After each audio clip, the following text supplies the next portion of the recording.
ধ্বংসস্তূপের নিচে চাপা পড়ে আছে হাজারো স্বপ্ন, চোখে মুখে স্পষ্ট হারানোর ছাপ। ভাঙা কংক্রিটে দাঁড়িয়ে খুঁজছেন জীবনের অবশিষ্ট চিহ্ন।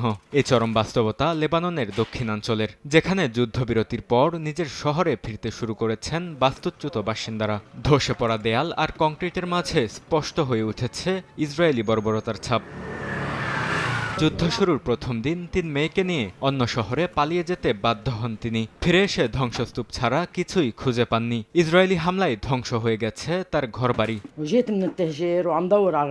আমি আমার জিনিসপত্র খুঁজতে ফিরে এসেছি। ধ্বংসস্তূপের নিচ থেকে স্মৃতি খুঁজে পাওয়া যায় কিনা দেখছি। শেষ পর্যন্ত আমাকে আমার বোনের বাসায় গিয়ে থাকতে হবে। আমাদের আর কোনো বাড়ি নেই। এটি আমার স্বামীর একটি ছবি, যে স্মৃতিগুলোর কিছু আমি খুঁজে পেয়েছি।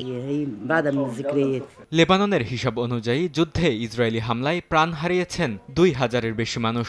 বাস্তুচ্যুত হয়েছেন অন্তত ১২ লাখ বাসিন্দা। আশ্রয়স্থল ধ্বংস হওয়ায় মাথা গোঁজার ঠাঁই পাচ্ছেন না অনেকে। আমি শিগগিরই আবার ফিরে যাওয়ার কথা ভাবছি। আমার কাপড় চোপড় গোছাচ্ছি। তারপর যেখানে ছিলাম সেখানেই ফিরে যাব। ইসরায়েল প্রতিদিনই হামলা চালাচ্ছে, তাদের বিশ্বাস করা যায় না। আমরা শুধু বাড়িটা দেখে যেতে এসেছি, তারপর চলে যাব।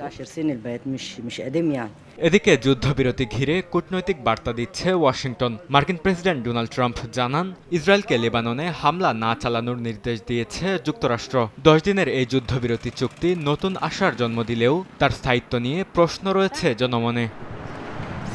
বরকতুল্লাহ, সময় সংবাদ।